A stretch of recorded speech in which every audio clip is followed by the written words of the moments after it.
हुए थे अंगुत्तर निकाय के अनुसार कितने महाजनपद हुए थे? 16 महाजनपद हुए थे। उन 16 महाजनपदों में हमारे मध्य प्रदेश में केवल 2 जनपद थे। कौन से जनपद थे? केवल 2 जनपद। तो हेडिंग डालेंगे आप मध्य प्रदेश में महाजनपद युग। डालिए हेडिंग।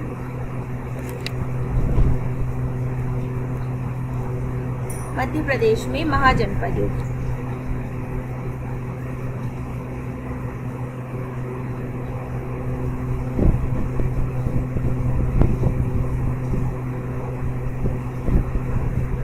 महाजनपद युग। देखो, एक ऑथेंटिक सोर्स है, वो है अंगुत्तर निकाय। उसको आप लिख लीजिए। अंगुत्तर निकाय के अनुसार 16 महाजनपदों का क्या है? उल्लेख मिलता है। किसके अनुसार? अंगुत्तर निकाय के अनुसार कितने महाजनपदों का उल्लेख मिलता है? 16 महाजनपदों का उल्लेख मिलता है। लेकिन चूंकि हम इंडियन हिस्ट्री नहीं पढ़ रहे, हम मध्य प्रदेश की हिस्ट्री पढ़ रहे हैं, इसीलिए हमारे मध्य प्रदेश में जो महाजनपद हमें मिले हैं, हम सिर्फ अभी उनके बारे में पढ़ेंगे। जब हम क्या पढ़ेंगे? इंडियन हिस्ट्री पढ़ेंगे, तब हम वो पूरे के पूरे 16 महाजनपदों के बारे में पढ़ाई करेंगे। ठीक है? तो अंगुत्तर निकाय के अनुसार कितने महाजनपद मिले हैं? 16 महाजनपद टोटल। लेकिन मध्य प्रदेश में महाजनपदों की संख्या कितनी थी?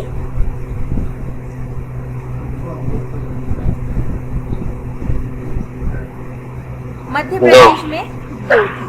मध्य प्रदेश में महाजनपद 2। मध्य प्रदेश में 2 महाजनपद मिले थे। 2 महाजनपद में एक था चेदी महाजनपद, चेदी जनपद, और एक था अवंती जनपद।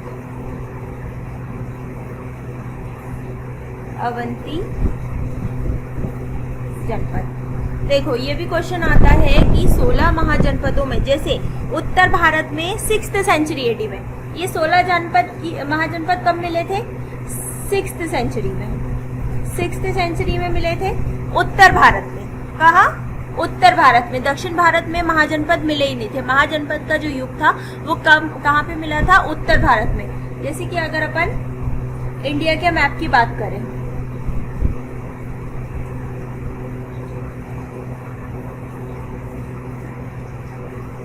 ये जो भी, ये कुछ इस प्रकार से। ठीक? तो ये जो महाजनपद है वो इतनी जगह पे मिले थे। मतलब ये जो उत्तर वाला भाग है, ये जो नॉर्थ साइड है, हमको जितने भी महाजनपद है वो कहाँ मिले थे? नॉर्थ साइड में। सदर्न साइड में हमको एक भी महाजनपद नहीं मिला था। एक सिर्फ ये भी क्वेश्चन आता है कि साउथ इंडिया में सिर्फ केवल एक महाजनपद कौन सा मिला था? तो ये यहाँ पर एक अशमक पड़ता है। अशमक जो गोदावरी नदी के तट पर पड़ता है, सिर्फ वो एक महाजनपद है जो थोड़ा सा साउथ में आता है। अदरवाइज 16 की 16 महाजनपद हमको कहाँ मिले थे? उत्तर भारत में मिले थे। उत्तर भारत में मिले थे। तो देखो, 6th सेंचुरी में उत्तर भारत में, उत्तर भारत में हमको कितने महाजनपद मिले थे? 16 महाजनपद मिले थे, जिसमें मध्य प्रदेश में 2 महाजनपद प्राप्त हुए। वो दो महाजनपद कौन से थे? एक चेदी जनपद और एक अवंती जनपद। नेक्स्ट पर आते हैं हम। अगर अपन सबसे पहले चेदी जनपद की बात करें, कौन सी जनपद की? चेदी जनपद। चेदी जनपद। चेदी जनपद आज का कौन सा पार्ट हुआ है? ये उत्तर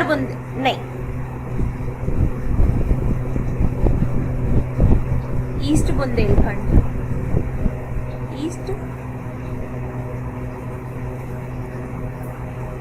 ईस्ट बुंदेलखंड वाला जो पार्ट है वो चेदी महाजनपद के अंतर्गत आता था। इसको अगर अपन इसमें देखते हैं, देखो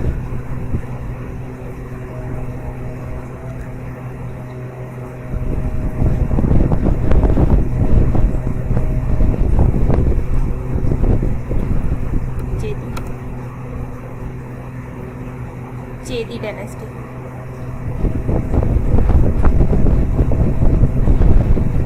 यह चेदी महाजनपद है।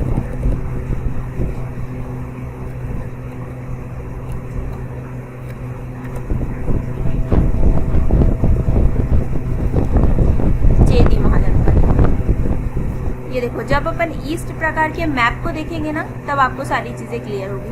अगर मैं इस मैप को जूम करती हूँ और इसको अपन क्या करते हैं, कट करके अपने पेज पर ले चलते हैं।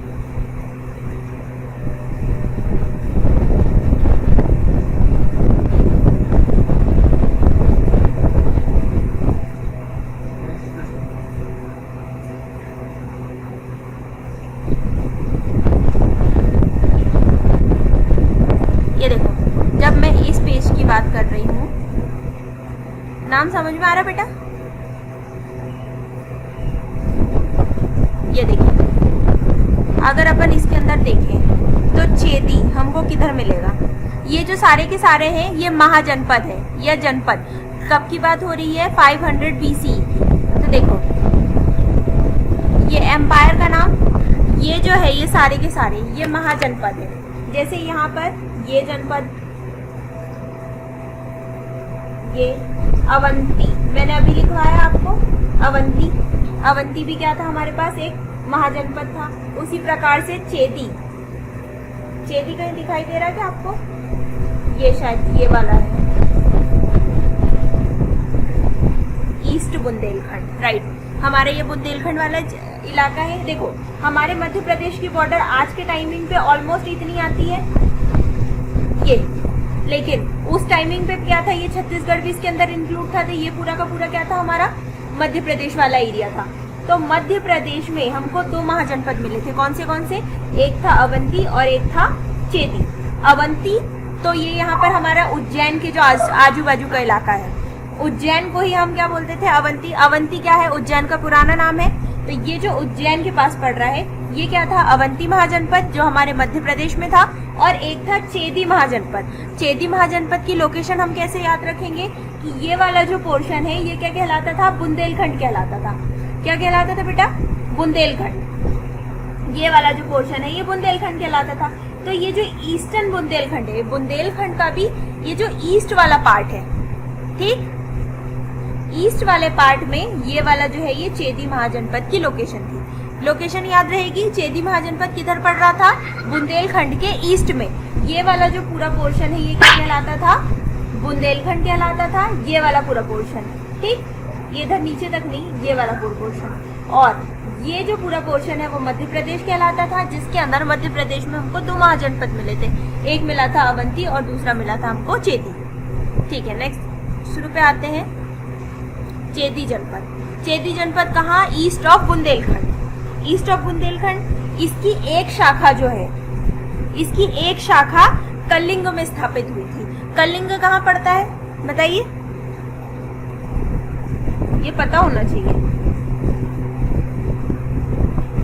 और क्यों पता होना चाहिए इसका रीजन भी बताऊंगी, लेकिन ये बता दो बस कि कलिंग कहाँ पड़ता है।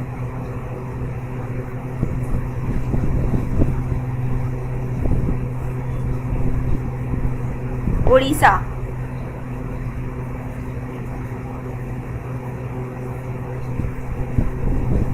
इसकी एक शाखा कहाँ पर स्थापित हुई थी? कलिंग। और कलिंग कहाँ पड़ता है हमारा? उड़ीसा में। याद नहीं है आपको? कलिंग, कलिंग युद्ध के पश्चात क्या हुआ था? अशोक का हृदय परिवर्तन हुआ था, जिसके बाद उसने क्या किया था? युद्ध घोष को, भेरी घोष को छोड़ के क्या कर दिया था? मतलब उसने मारकाट को छोड़ के धर्म को अपना लिया था कलिंग विजय के बाद। अशोक के पर्सपेक्टिव में याद है आपको? थोड़ा बहुत कुछ पता हो? कलिंग युद्ध के पश्चात अशोक ने क्या कर दिया था? उसको हटा दिया था। उसके जितने भी विजय अभियान थे ये सारी चीजों को हटा के उसने क्या किया था? बौद्ध धर्म को अपना लिया था और वो धर्म के मार्ग पर चल पड़ा था। किस युद्ध के बाद? कलिंग युद्ध के बाद। कलिंग कहाँ पड़ता है? उड़ीसा में पड़ता है। ठीक, तो चेदी जनपद ईस्ट ऑफ बुंदेलखंड, एक शाखा इसकी कहाँ पर स्थापित हुई थी? कलिंग में स्थापित हुई थी। कलिंग कहाँ पड़ता है? उड़ीसा में पड़ता है। चेदी महाजनपद की राजधानी, चेदी महाजनपद की जो राजधानी है वो क्या थी? शुक्तिमती। ये क्वेश्चन मोस्ट आईएमपी है कि चेदी महाजनपद की राजधानी क्या बनी थी? क्या थी? शुक्तिमती।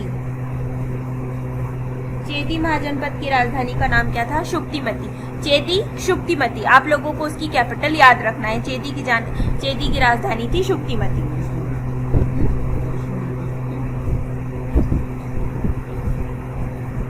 शुक्तिमती। इंग्लिश में भी वही बोलेंगे और हिंदी में भी वही बोलेंगे। ठीक, यहाँ के राजा का नाम था शिशुपाल। यहाँ के राजा का क्या नाम था? शिशुपाल।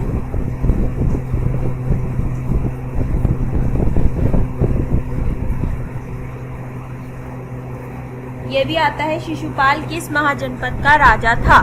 तो शिशुपाल कहाँ का राजा था? चेदी जनपद का राजा था।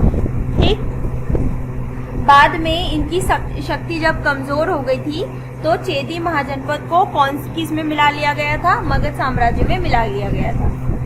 मगध साम्राज्य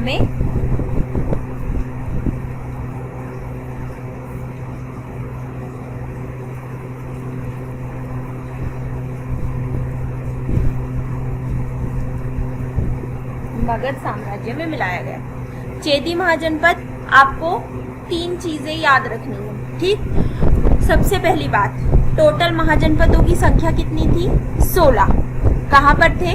उत्तर भारत में, जिसमें से 2 महाजनपद अवंती और चेदी मध्य प्रदेश का हिस्सा थे। चेदी जनपद की राजधानी क्या थी? शुक्तिमती। ये मोस्ट आईएमपी है, इसलिए इसको अच्छे से याद रखिएगा। चेदी महाजनपद की राजधानी थी शुक्तिमती। ठीक, इसकी एक शाखा कहाँ पर स्थापित हुई थी? कलिंग में स्थापित हुई थी। चेदी जनपद के राजा का क्या नाम था? शिशुपाल था। और जब इसकी जो शक्ति है वो कमजोर पड़ गई तो हमने या चेदी जनपद को किस में मिला लिया गया था? मगध साम्राज्य में मिला लिया गया था। ठीक है, चेदी जनपद के बारे में इतनी ही जानकारी हमारे काम की है। वैसे बहुत सारी है, लेकिन जो एग्जाम में आती है, एग्जाम के पर्सपेक्टिव से इतनी जानकारी हमको पता होना चाहिए। और मोस्ट आईएमपी कौन सी हो गई? एक तो इसकी लोकेशन जो मैंने आपको बता दी है। बुंदेलखंड का जो ईस्टर्न वाला इलाका है, पूर्वी बुंदेलखंड, वो क्या था? चेदी जनपद के अंतर्गत आता था। और इसकी जो राजधानी थी वो क्या थी? शुक्तिमती थी। आया समझ में? किसी को कोई परेशानी? बोलो, परेशानी है किसी को?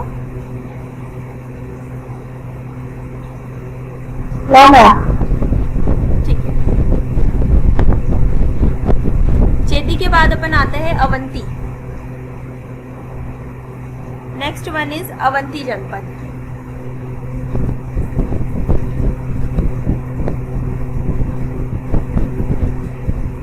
अवंती जनपद, इसको इंग्लिश में भी वैसे ही लिखेंगे, अवंती जनपद। ठीक है, अवंती जनपद। अवंती कहाँ पर पड़ता है? अवंती को मालवा, उज्जैन, कहाँ पर? मालवा वाला जो पोर्शन है, मालवा उज्जैन के पास। उज्जैनी अवंती का ही नाम था। इसकी भी लोकेशन देख लेते हैं यहाँ एक बार। ये वाली जो पोर्शन है,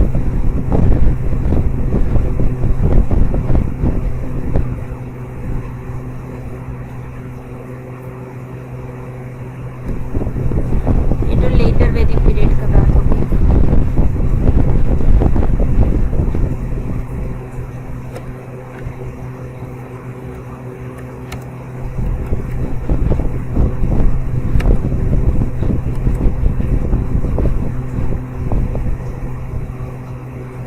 अवंती जनपद।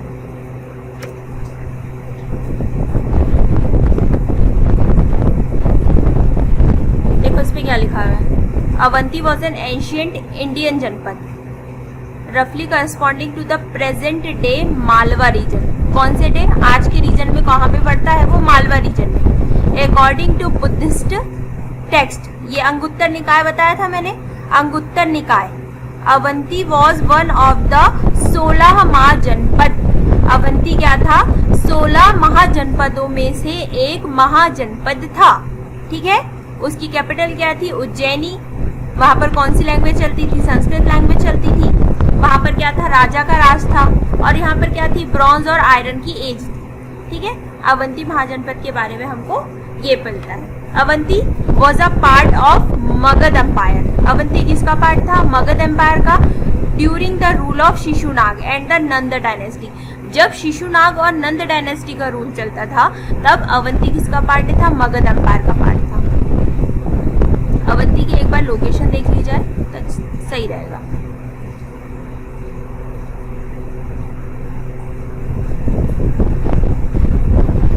देखो अवंती से हमको ये सारी चीजें प्राप्त हुई है, इसकी वजह से ये सारी चीजें दिखाई दे रही है। One of the 16 महाजनपद। देखो अगर अपन इंडियन कंटेंट के हिसाब से बात करें तो ये यहाँ पर ये पड़ रहा है अवंती, दिखाई दे रहा है।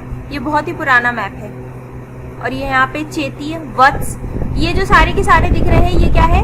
महाजनपद है। देखो कंबोज, गांधार, कुरु, पांचाल, कौशल, मल्ला, व्रज्जी, काशी, मगध, अंग, वत्स, चेदी, सौरसेन, असक, ये जो है ये सारे के सारे क्या है? 16 महाजनपद है जिनको एंशियंट टाइम में अंगुत्तर निकाय में मेंशन किया गया था।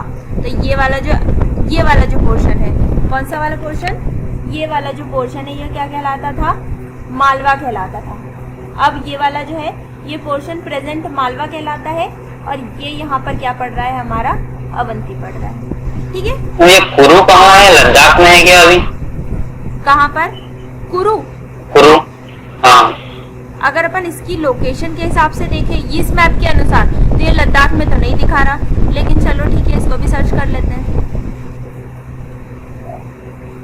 कुरु महाजनपद,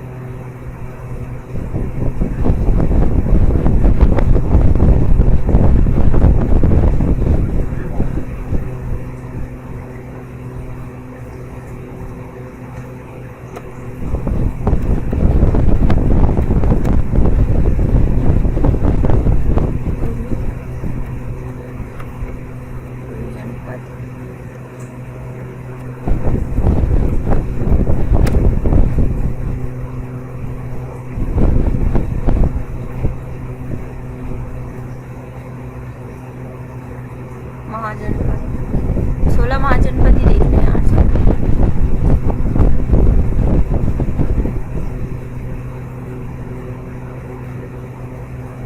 इमरजेंस ऑफ जनपद, ये है सही मैप। देखो अवंती, उज्जैनी, चेदी, कुरु, पांचाल नहीं, ये हिमाचल प्रदेश के इधर नीचे वाले इलाके में आएगा, ये लद्दाख में तो नहीं आएगा। क्योंकि देखो अगर अपन इसको बहुत ध्यान से देखते हैं तो ये वाला जो पोर्शन है यहाँ से हिमालयन वाला पोर्शन चालू हो गया है, ये वाला, ये यहाँ से हिमालय वाला पोर्शन चालू हो गया है और यहाँ पर कुछ इस प्रकार से हमारे इंडिया का मैप डिजाइन होता है। तो ये वाला जो पोर्शन है यहाँ पर आता है जम्मू कश्मीर और यहाँ पर क्या आएगा? लद्दाख। लेकिन जो कुरु है वो कुरु थोड़ा सा नीचे आ जा रहा है। ये देखो ये वाला पोर्शन, इसकी एग्जैक्ट लोकेशन चलो देख लेते हैं आज के टाइम में किधर पड़ेगी।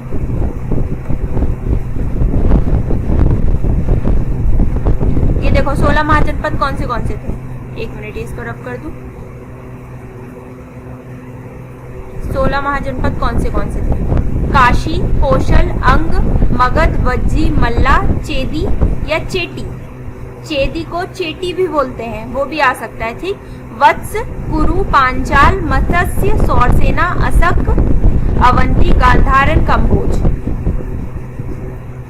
मगध इंपॉर्टेंट रूलर कौन थे? बिंबिसार और अजातशत्रु। अवंती के इंपॉर्टेंट रूलर थे प्रद्योत, कौशल के प्रसेनजित एंड वत्स के उदयन। देखो अब जब अपन काशी, मगध, वत्स, कौशल, कुरु को Indraprastha, Meerut and south eastern Haryana वाला जो पोर्शन है वहां पे पड़ रहा है हमारा कुरु। ठीक, कुरु से कहां से क्या याद रखो? कुरुक्षेत्र का मैदान कहाँ पे पड़ता है? हमारा हरियाणा में। ठीक, वहां की जो लोकेशन है, हरियाणा वाली जो लोकेशन है वहां पर क्या है? रफ टेरेन नहीं है, वहां पर क्या है? बिल्कुल फ्लैट टाइप का ग्राउंड है। इसकी वजह से कुरुक्षेत्र में युद्ध, पहले के जमाने में युद्ध कहाँ होते थे? कुरुक्षेत्र में होते थे। महाभारत कहाँ हुआ? कुरुक्षेत्र में हुआ। तो कुरुक्षेत्र को क्यों चूज किया? क्योंकि वहां पर है फ्लैट टोपोग्राफी। फ्लैट टोपोग्राफी मतलब एक प्रकार से टेबल लैंड टाइप का वो है, ताकि यहाँ पर युद्ध करने में किसी भी प्रकार की परेशानी ना हो। तो कुरु से आप क्या याद रखोगे, कुरुक्षेत्र याद रखोगे। और कुरु महाजनपद किधर पड़ रहा है, मेरठ साइड में और साउथ ईस्टर्न हरियाणा साइड में। ठीक है, चलो अब अपन अपने इंडिया के अपन अपने एमपी के पर्सपेक्टिव से देखते हैं इसको। यहाँ पे इन्होंने चेदी देखा,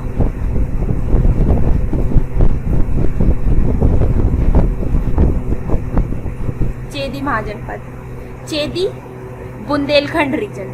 ठीक, this was cited in Rigveda. Chedi mahajanapada का उल्लेख ऋग्वेद में भी मिलता है। जहाँ पे चेदी महाजनपद लिखा है ना आप लोगों ने, वहीं पे एक नोट डाल के लिख लो कि चेदी जनपद का उल्लेख ऋग्वेद में भी मिलता है। लिखो,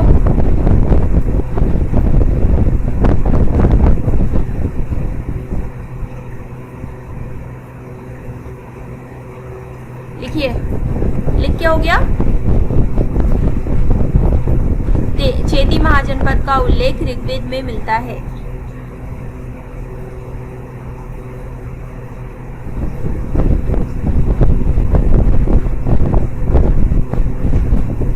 लिख के हुआ बेटा, आगे बढ़े।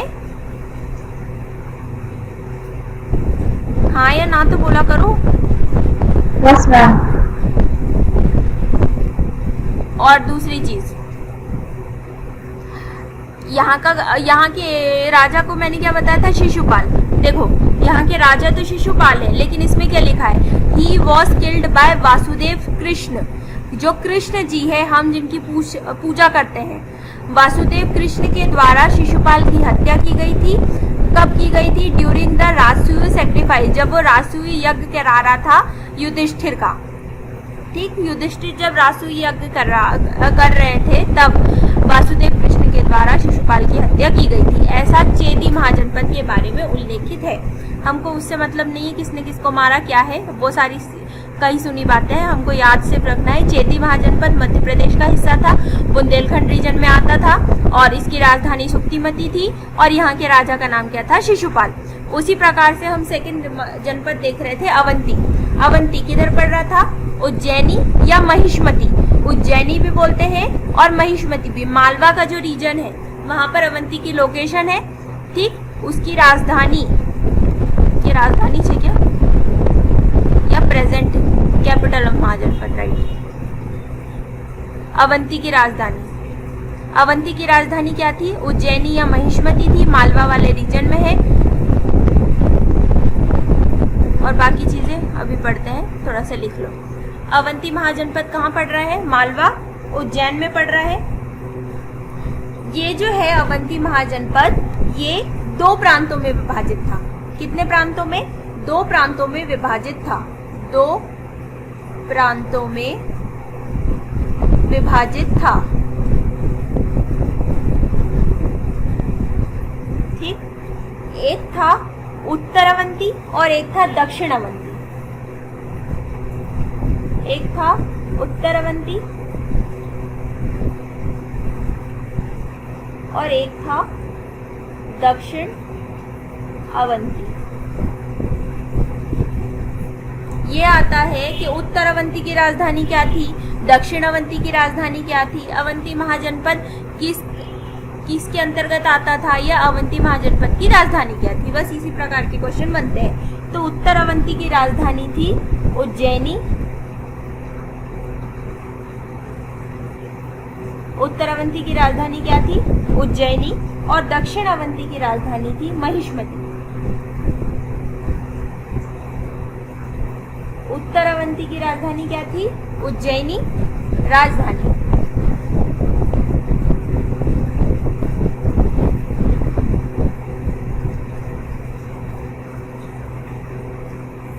उत्तर अवंती की राजधानी क्या थी, उज्जैनी, और दक्षिण अवंती की राजधानी थी महिष्मती। ये याद रखना है। अवंती, देखो चेदी महाजनपद पढ़ा, उसके अंदर तो कुछ था नहीं ज्यादा याद रखने लिए, लेकिन अवंती महाजनपद एक तो पूछा भी जाता है और उसके बहुत सारे क्वेश्चन भी बनते हैं, इसलिए इसको अच्छे से याद रखना है। किधर पड़ेगा, मालवा रीजन में। मालवा किधर, उसकी कैपिटल किधर, उज्जैन या महिष्मती। ठीक, और क्या है, ये 2 प्रांतों में विभाजित है। कौन सा, उत्तर अवंती और दक्षिण अवंती। उत्तर अवंती की राजधानी उज्जैनी और दक्षिण अवंती की राजधानी महिष्मति। ये बौद्ध धर्म का प्रसिद्ध केंद्र था। काय का? बौद्ध धर्म का। थर्ड पॉइंट हो जाएगा, ये जो अवंती महाजनपद था ये बौद्ध धर्म का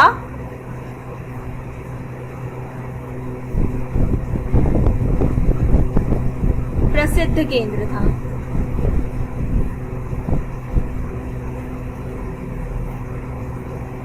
बौद्ध धर्म का प्रसिद्ध केंद्र था। कौन सा जनपद? अवंती महाजनपद। ठीक। इसका एक शक्तिशाली शासक है चंद्रप्रदोत। चंद्रप्रदोत गौतम बुद्ध के समय, जब गौतम बुद्ध का टाइम चल रहा था तब क्या था? एक शक्तिशाली शासक था चंद्रप्रदोत। ये भी आता है चंद्रप्रदोत कहाँ का राजा था? चंद्रप्रदोत एक शक्तिशाली शासक था।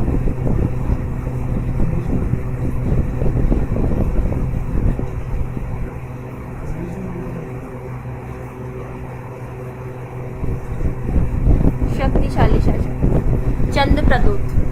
ठीक है। अब ये भी आ सकता है जैसे शिशुपाल कहाँ का राजा था? चेदी महाजनपद का राजा था। इसी प्रकार से चंद्रप्रदोत का नाम भी आ सकता है कि चंद्रप्रदोत कहाँ का राजा था? अवंती महाजनपद का राजा था।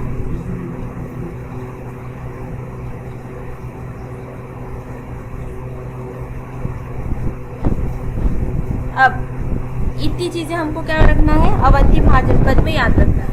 कौन सी चीजें हुई हमारे पास? एक तो कहाँ है उसकी लोकेशन? मालवा में। कैपिटल क्या थी? उज्जैनी या महिष्मति। उज्जैनी भी थी और महिष्मति भी थी। ठीक। कैपिटल दो थी इसकी, उत्तर अवंती की राजधानी उज्जैनी और दक्षिण अवंती की राजधानी महिष्मति।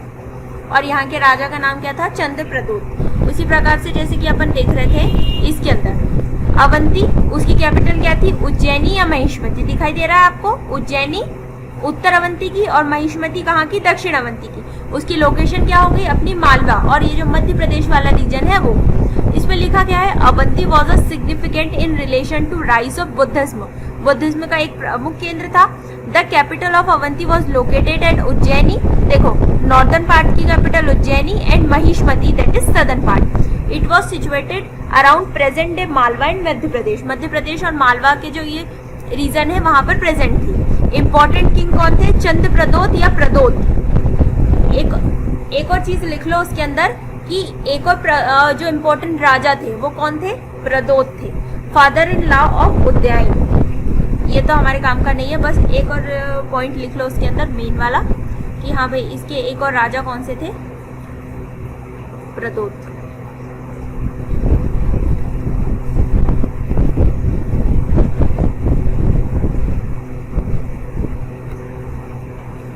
यहाँ के राजा कौन थे?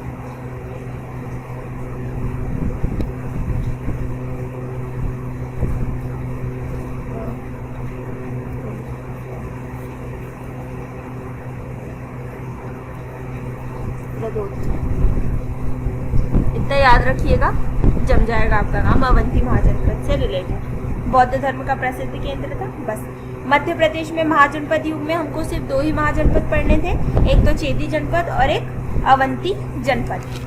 चलिए ठीक है। अब जनपद काल के कुछ प्रमुख नगर। जनपद काल में दो महाजनपद पढ़ लिए हमने, एक तो चेदी और एक अवंती। लेकिन इसके अंदर ये तो जनपद है, जनपद के अंदर क्या आएंगे? कुछ प्रमुख नगर भी आएंगे। अब हमको क्या करना है? कुछ प्रमुख नगर पढ़ना है। किसके पर्सपेक्टिव से? जनपद काल में, जो हमारे मध्य प्रदेश में थे। तो जनपद काल के समय मध्य प्रदेश के प्रमुख नगर, हेडिंग डालिए। जनपद काल के समय मध्य प्रदेश के प्रमुख नगर। ठीक। जनपद काल में मध्य प्रदेश के कुछ प्रमुख नगर थे। अभी हम कहाँ की बात कर रहे हैं? सिर्फ मध्य प्रदेश के पर्सपेक्टिव से बात कर रहे हैं। तो उन नगर को आज के समय में क्या कहा जाता है और उनके पुराने नाम क्या थे, ये हमको पूछा जाता है और ये हमको याद रखना है। ठीक। जैसे इसके प्राचीन नाम क्या थे?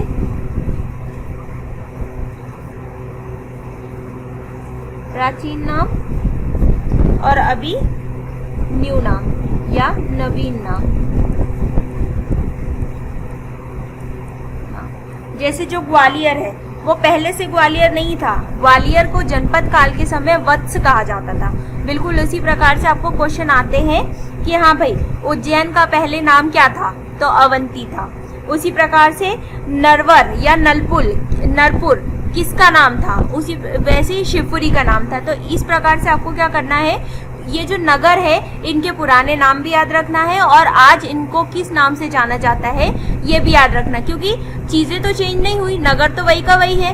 पहले भी ग्वालियर था, अभी भी ग्वालियर है, लेकिन पहले ग्वालियर को वत्स नाम से जाना जाता था, लेकिन अब ग्वालियर को ग्वालियर बोला जाता है, ना कि वत्स बोला जाता है। इस प्रकार से 8-10 नाम है, वो आपको नोट डाउन करा दे रही हूँ, वो आप लोगों को लिखना है, क्योंकि ये वाले क्वेश्चन आते हैं। जैसे अवंती,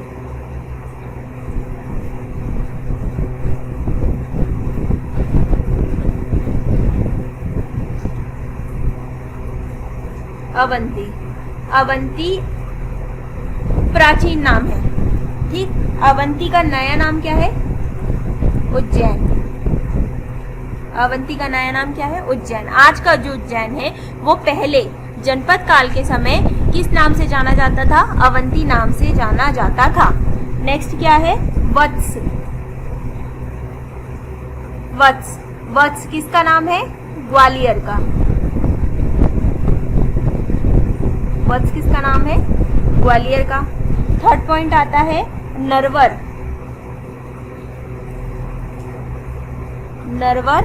या नलपुर। नरवर या नलपुर किसको कहा जाता था? शिवपुरी को। आज का जो शिवपुरी है वो जनपद काल में किस नाम से जाना जाता था? नलपुर के नाम से जाना जाता था। चौथा है चेदी। चेदी क्या है? एक नगर का नाम भी है। यहाँ पे चेदी जनपद की बात नहीं हो रही बेटा, यहाँ पे काय की बात हो रही है? चेदी एक नगर भी है। तो चेदी पहले जो चेदी कहलाता था, आज वो क्या कहलाता है? खजुराहो कहलाता है। खजुराहो कहलाता है। पहले का चेदी आज का खजुराहो कहलाता है। 5th नंबर पे अनूप।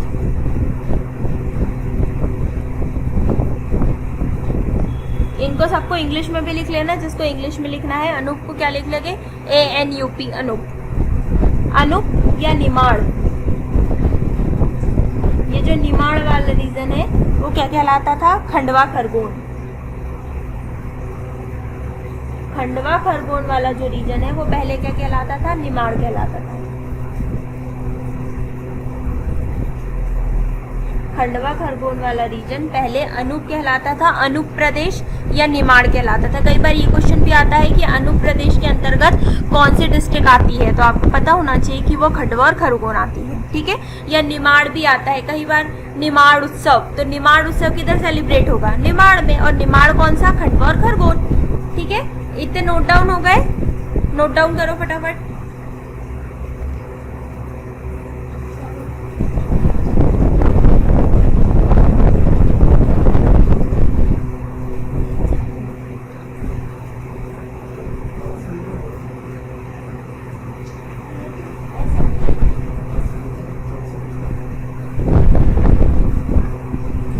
आप लोग लिखते हो या स्क्रीनशॉट ले लेते हो?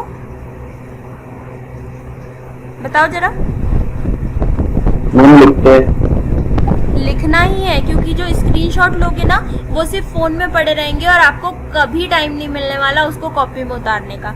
इसीलिए जब का तब लिखने की आदत डालो। आप लोग जितना लिखोगे आप लोगों को याद भी उतना ही रहेगा, ठीक है ना। क्योंकि हम लोग स्क्रीनशॉट लेके रख लेते हैं और वो कई जमानों से पड़े ही रहते हैं ना, हम उसको पढ़ते हैं। सोचते तो यही है कि स्क्रीनशॉट ले लो और उसको हम पढ़ लेंगे जब टाइम मिलेगा, लेकिन वो टाइम कभी नहीं मिलता और हमको कॉपी में भी नोट डाउन करने का टाइम कभी नहीं मिलता। इसीलिए जब का तब नोट डाउन कर लिया करो कॉपी में। कोई भी बच्चा स्क्रीनशॉट नहीं लेगा, सब लोग अपनी अपनी कॉपी में नोट डाउन करेंगे।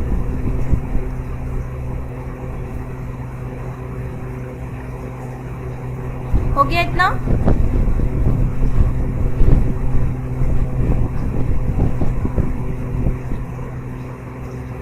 ये सारी चीजें पूछने भी वाली हूं मैं, इसलिए याद करके बैठिएगा। कल जितना पढ़ाया और आज जितना पढ़ाया।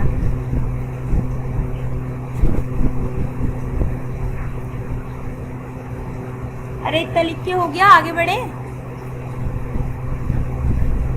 यस मैम, हो गया। ठीक है, नेक्स्ट पे पहुंचते हैं। हमने देख लिया अनुप्रदेश कौन से है, खंडवा खरगोन। छठवे पे आते हैं तुंडीकर।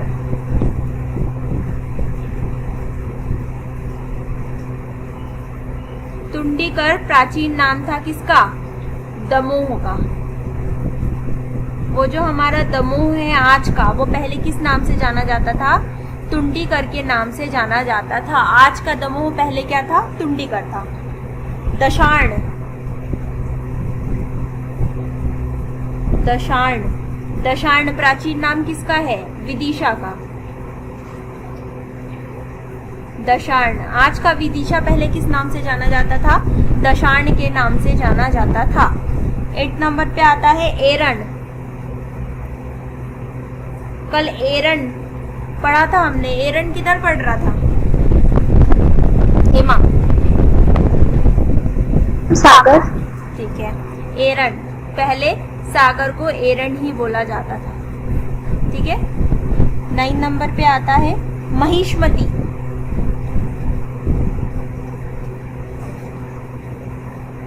महिष्मती, महिष्मती महेश्वर। ठीक, महिष्मती किसका नाम, पुराना नाम है? महेश्वर का पुराना नाम है। And the last one is Viratpuri.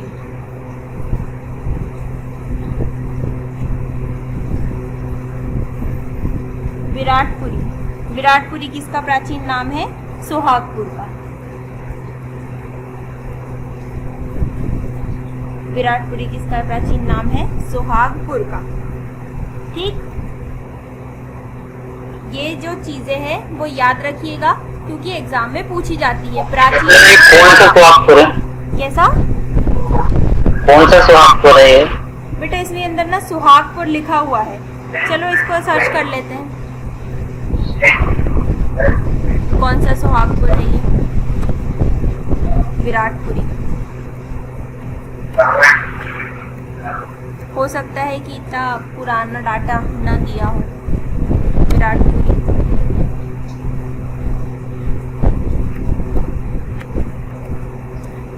जनपद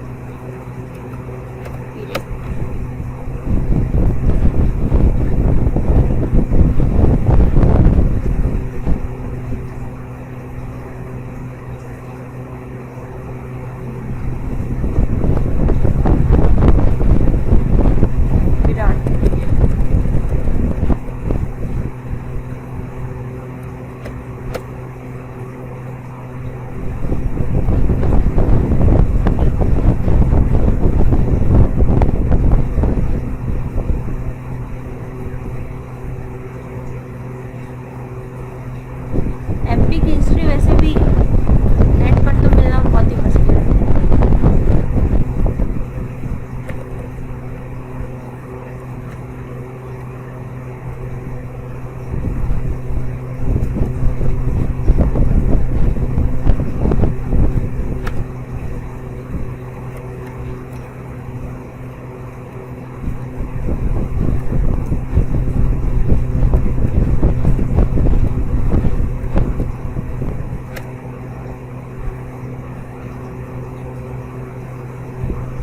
विराटपुरी, सुहागपुर, विराटपुरी, अंग महिष्मती।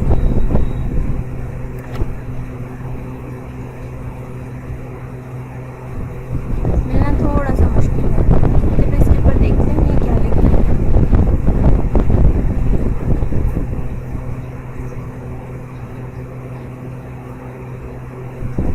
मध्य Pradesh ancient history during modern times.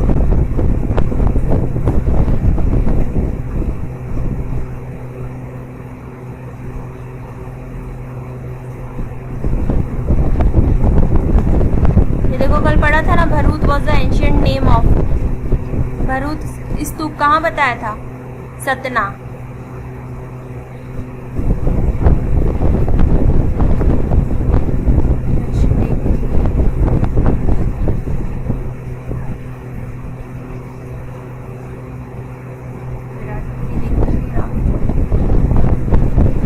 पता नहीं बेटा ये कौन सा वाला है, बस इसके अंदर इसका एंशियंट नेम और नया नेम लिया हुआ सुहागपुर। अब वो कौन सा सुहागपुर है ये नहीं जानती मैं।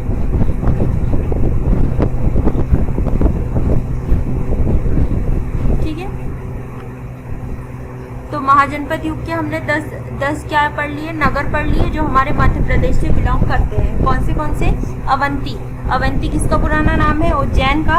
वत्स, ग्वालियर, नलपुर या नरवर, शिवपुरी, चेदी, खजुराहो, अनूप या निवाड़, खंडवा खरगोन, तुंडीगढ़, दमोह, दशाण, विदिशा, एरन, सागर, महिष्मती, महेश्वर और विराटपुरी, सुहागपुर। इस प्रकार से हमने क्या कर लिया? 10 नगर पढ़ लिए हैं। क्या पढ़ लिए हैं? 10 नगर पढ़ लिए। अब हम देखते हैं मध्य प्रदेश में। इतना समझ में आया ना जनपद काल का, जो हमारे मध्य प्रदेश से रिलेटेड है। इन्हीं में से क्वेश्चन बनेंगे। अगर जनपद काल से बन रहे हैं मध्य प्रदेश के पर्सपेक्टिव से, तो इसी के रूप में बनेंगे। ठीक है, 1 मिनट, हाँ कॉल आ रहा है। हाँ मौसी, नहीं अभी क्लास चल रही है, थोड़ी देर से कॉल करती हूँ।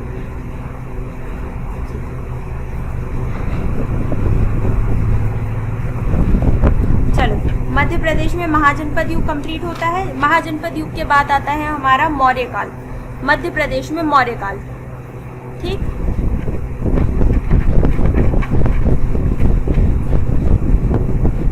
अब हम देख रहे हैं मध्य प्रदेश में मौर्य काल।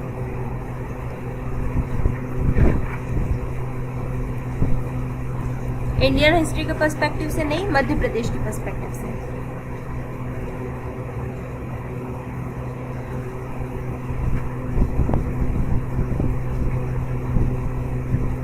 मध्य प्रदेश में मौर्य काल।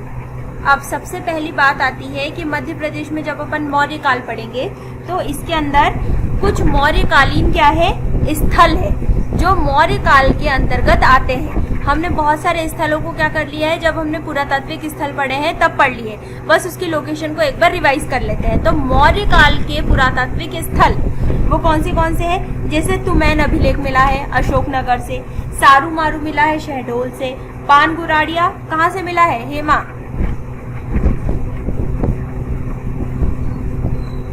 पान गुराड़िया, सुमित,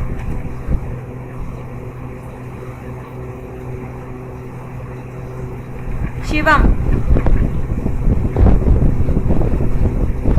आवाज आ रही है? सीहोर से मिला है। हाँ, सीहोर से मिला। इतनी देर बाद? रूपनाथ, स्वाति, मैम कटनी, हाँ ठीक, भरहूत, हेमा, मैम सतना, ठीक है, देव कोठार, शिवम, रीवा, ठीक है। इसी प्रकार से ये जो सारे हैं वो क्या कहलाते हैं? मौर्यकालीन स्तूप कहलाते हैं। मौर्यकालीन स्तूप एक बार अपन लिख लेते हैं तो आप लोगों को एक बार रिवाइज हो जाएगा और आपको ये भी पता चल जाएगा कि ये सारे के सारे मौर्य काल के अंतर्गत आते हैं। जैसे पहला है तुमैन अभिलेख। कौन सा? तुमैन अभिलेख।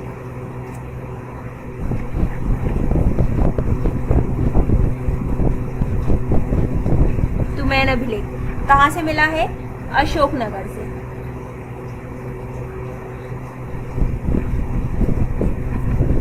तुमैन अभिलेख कहाँ से? अशोकनगर से। नेक्स्ट पॉइंट, सारू मारू। सारू मारू, सारू मारू मिली है हमें शहडोल से।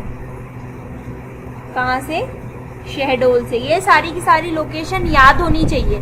मध्य प्रदेश की हिस्ट्री में और कुछ नहीं पूछेंगे आपसे, इसको किसने मारा, इसकी गद्दी पर कौन बैठा, ये सारी चीज़ें बहुत रेयर केस में आती है, 1 या 2 क्वेश्चन बनते हैं। लेकिन ये वाली जो चीज़ें हैं ये डायरेक्ट क्वेश्चन बनाती है कि तुम्हें अभिलेख कहाँ से प्राप्त हुआ था, तो हमको पता होना चाहिए अशोकनगर से। सारू मारू कहाँ पर है, तो हमको पता होना चाहिए शहडोल में है। ये सारी जो है ये 1 लाइन फैक्ट है, लेकिन क्वेश्चंस के पर्सपेक्टिव से या कंपटीशन एग्जाम के पर्सपेक्टिव से ये बहुत ही अच्छा वेटेज रखती है। ठीक है, तो मैन अभिलेख कहाँ से, अशोकनगर से, सारू मारू शहडोल से। तीसरे नंबर पे आती है पान गुराड़िया। पान गुराड़िया, पान गुराड़िया कहाँ से, ये हमने पहले भी पढ़ा है, शहडोल नहीं सीहोर से। पान गुराड़िया सीहोर से। 4th नंबर वैश्य टेकरी। वैश्य टेकरी भी एक प्लेस है, ये हमको कहाँ से मिली है, उज्जैन से मिली है। वैश्य टेकरी, वैश्य टेकरी हमको मिली है उज्जैन से। वैश्य टेकरी उज्जैन। 5वें नंबर पे आ रहा है कसरावत। ये मैंने कल भी बताया था आपको, कसरावत कहाँ था, खरगोन। कसरावत खरगोन, राइट।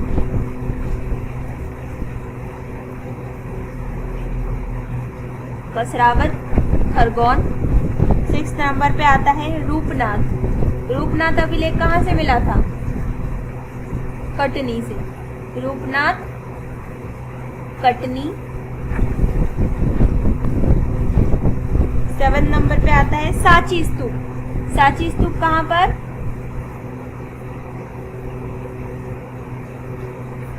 रायसेन। सांची स्तूप रायसेन। ये कौन व्यक्ति है जो बार बार डॉक्यूमेंट सेव करता है और नोट डाउन नहीं करता है, नाम बताइए जरा, कौन है? अमन, यस मैम। आप ही हो? मैम मैं तो नहीं मैम, मैं सेव भी करता हूँ मैम, लिख भी लेता हूँ मैम। वो क्या अभी 2 दिन से आया नहीं था ना, इसलिए स्क्रीनशॉट लेना पड़ रहा। मतलब आप ही ले रहे हो स्क्रीनशॉट? Yes ma'am. चलो ठीक। और भी कोई ले रहा है या बस ये अमन ही ले रहा है? सुमित आप भी लेते हो? हाँ, मुझे तो जरूरत ही नहीं है, क्यों? और मेरे पास डाटा है। अच्छा, पर फिर भी लिख लेता हूँ नोट्स अलग से, कुछ इम्पोर्टेंट मिलता है तो उधर ही लिख लेता हूँ। चलिए ठीक है।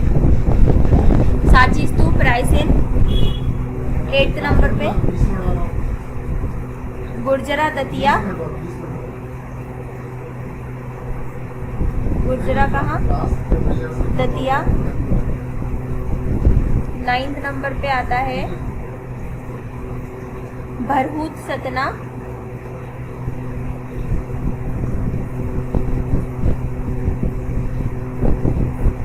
और 10वें नंबर पे आता है देव कोठार।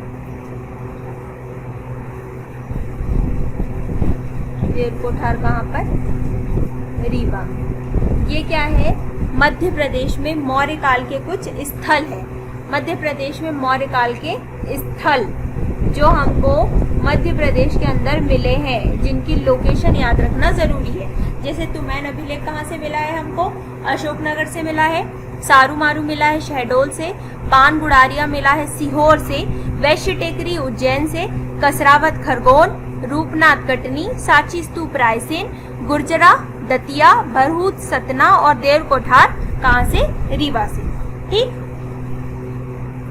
अब मौर्य काल की स्थापना किसने की थी, इतना लिख के हो गया, नोट डाउन करो फटाफट।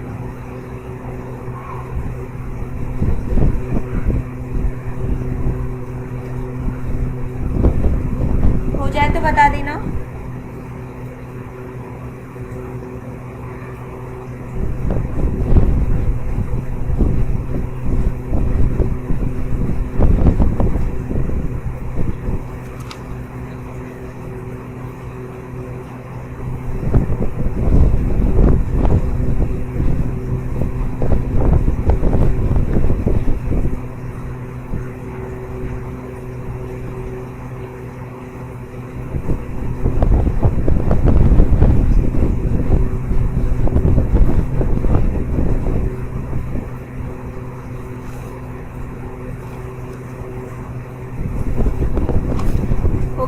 Note down? ठीक है, यस मैम। आगे बढ़ते हैं। मौर्य काल के हमने स्थल देख लिए अब, ठीक। अब देख लेते हैं मौर्य काल की स्थापना। मौर्य काल की स्थापना किसने की थी? चंद्रगुप्त मौर्य ने। मौर्य काल की स्थापना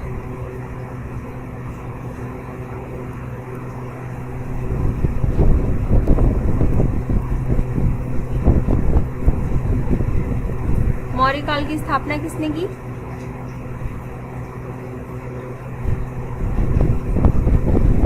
चंद्रगुप्त मौर्य ने। ये क्वेश्चन भी आता है, मौर्य काल की स्थापना किसने की थी? चंद्रगुप्त मौर्य ने। किस वंश का विनाश कर? नंद वंश का विनाश कर। इसके पहले कौन सा था? नंद वंश राज करता था। तो नंद वंश के राजा को पराजित कर चंद्रगुप्त मौर्य ने क्या की थी? मौर्य काल की स्थापना की थी या मौर्य वंश की स्थापना की थी। किस वंश की का विनाश कर? नंद वंश का विनाश करके। नंद वंश का विनाश कर चंद्रगुप्त मौर्य ने मौर्य साम्राज्य का स्थापना की थी। ठीक। चंद्रगुप्त मौर्य के बाद एक इंपॉर्टेंट नाम आता है बिंदुसार का। किसका नाम आता है? बिंदुसार। हम सिर्फ उन्हीं व्यक्तियों को पढ़ रहे हैं जिनका सीधा संबंध किससे रहा है? मध्य प्रदेश से रहा है। हमको बाकी उसका बेटा वो हुआ, उसका बेटा वो हुआ, उसने क्या किया, हमको उससे कोई मतलब नहीं है। जो क्वेश्चन आता है वो पढ़ेंगे। ठीक। बिंदुसार। बिंदुसार ने क्या किया था? बिंदुसार किसका इसके बेटे का नाम क्या था? अशोक। तो इसने क्या किया था? अपने बेटे अशोक को अवंती की राजधानी क्या थी? उज्जैनी का क्या किया था? राज्यपाल नियुक्त किया था। तो ये क्वेश्चन आता है कि अशोक को सबसे पहले कहाँ का राज्यपाल नियुक्त किया गया था? तो आपको पता होना चाहिए कि बिंदुसार के बेटे अशोक को अवंती की राजधानी उज्जैनी का राज्यपाल नियुक्त किया गया था। बिंदुसार का पुत्र कौन हो गया? अशोक। अशोक कहाँ का राज्यपाल बनाया गया था? अवंती की राजधानी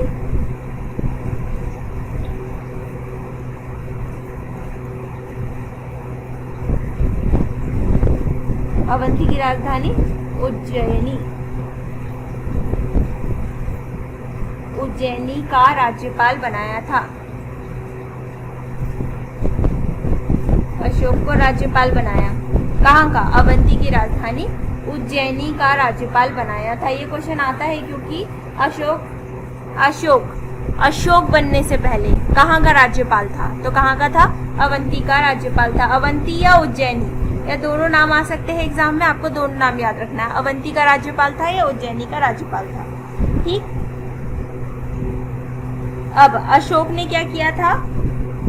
विदिशा की एक कन्या थी महादेवी, उससे विवाह किया था। अशोक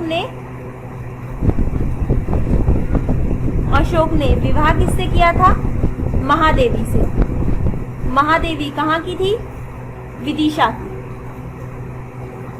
अशोक ने किससे विवाह किया? महादेवी से। महादेवी कहाँ की थी मैडम? विदिशा की।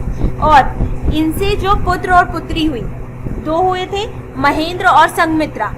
इन्हीं की संतानों को अशोक ने क्या किया था? श्रीलंका भेजा था बौद्ध धर्म के प्रचार प्रसार के लिए। ठीक। ये क्वेश्चन भी आता है कि अशोक ने अपने पुत्र और पुत्री, पुत्र का नाम था महेंद्र और पुत्री का नाम था संघमित्रा, इन दोनों को बौद्ध धर्म के प्रचार प्रसार हेतु कहाँ भेजा था? श्रीलंका भेजा था।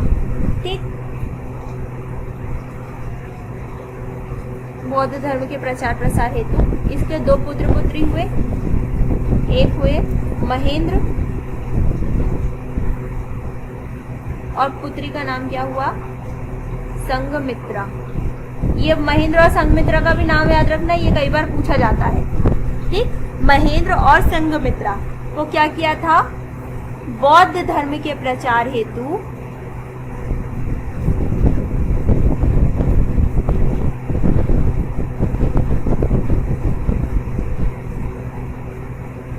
श्रीलंका भेजा था।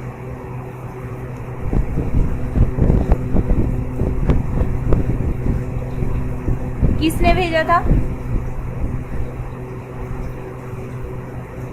बोलो किसने भेजा था? अशोक ने।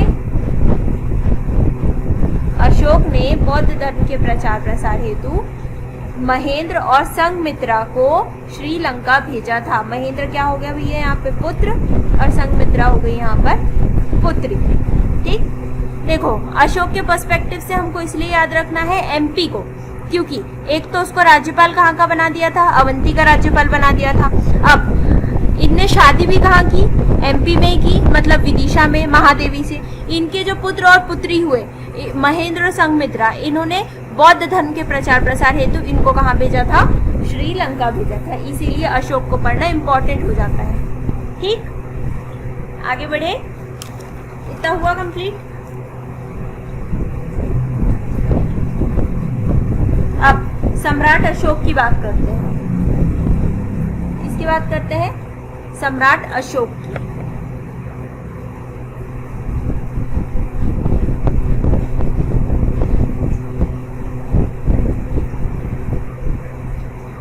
अशोक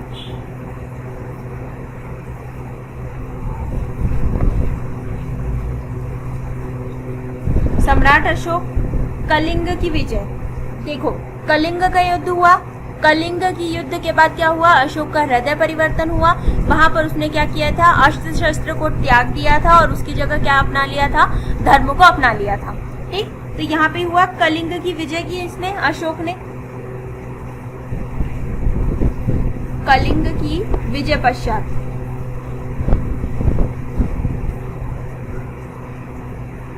कलिंग की विजय पश्चात क्या किया इन्होंने? बौद्ध धर्म को अपना लिया था।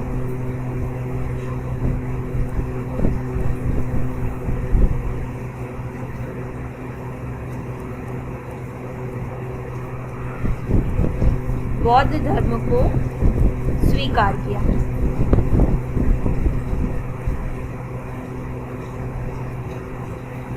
कलिंग की विजय के पश्चात अशोक ने क्या किया था? बौद्ध धर्म को स्वीकार किया था। अब बौद्ध धर्म को इन्होंने स्वीकार कर लिया। अब बौद्ध धर्म को स्वीकार करने के बाद एक व्यक्ति है फाहिन। फाहिन के अनुसार सम्राट अशोक ने 84,000 स्तूपों का निर्माण करवाया था। सोच सकते हो 84,000 कितने होते हैं? तो जब इसका हृदय परिवर्तन हुआ तो फाहिन के अनुसार, किसके अनुसार है ये? फाहिन के अनुसार अशोक ने 84,000 स्तूपों का निर्माण कराया। स्तूपों का निर्माण करवाया।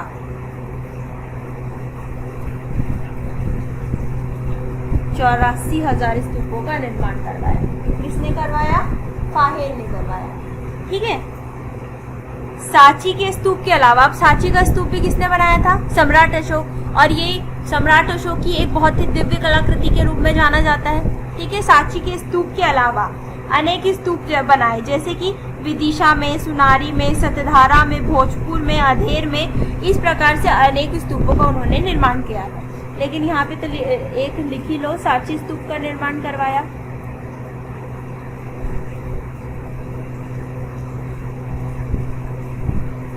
सांची स्तूप का निर्माण करवाया अशोक द्वारा।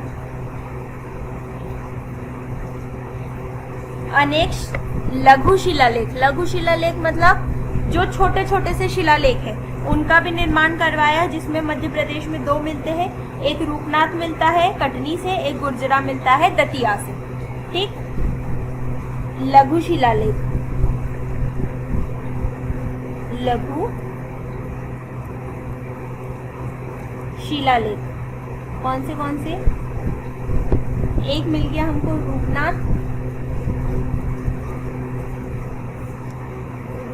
शिलालेख। रूपनाथ कहाँ से मिलेगा हमको? कटनी से मिलेगा। और दूसरा क्या है? गुर्जरा।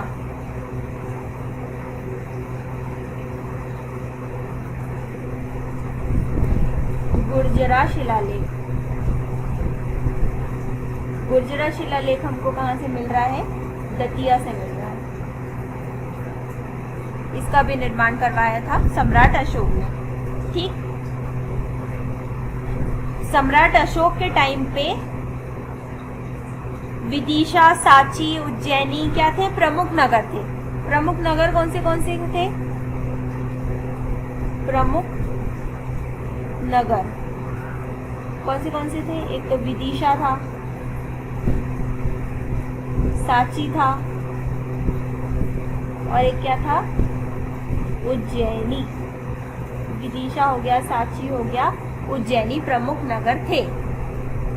ठीक है, नेक्स्ट पॉइंट पर आते हैं हम। एक क्वेश्चन आता है, ये तो अपन किसके बारे में पढ़ रहे हैं? अशोक के बारे में। ठीक, तो एक क्वेश्चन ये भी आता है कि मौर्य वंश का अंतिम शासक कौन था? तो अशोक का कंप्लीट हुआ, उसके बाद मौर्य वंश का अंतिम शासक कौन था? बृहदत्त। बृहदत्त जो था उसके सेनापति थे पुष्यमित्र शुंग। पुष्यमित्र शुंग ने बृहदत्त की हत्या करके किसकी स्थापना की थी? शुंग वंश की स्थापना कर दी थी। तो यहाँ पर अंतिम शासक मौर्य वंश का ये क्वेश्चन आता है, अंतिम शासक कौन था? अंतिम शासक कौन था? बृहदत्त।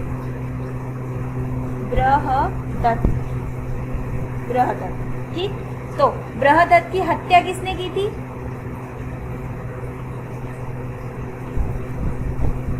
उसी के सेनापति कौन? पुष्यमित्र शुंग।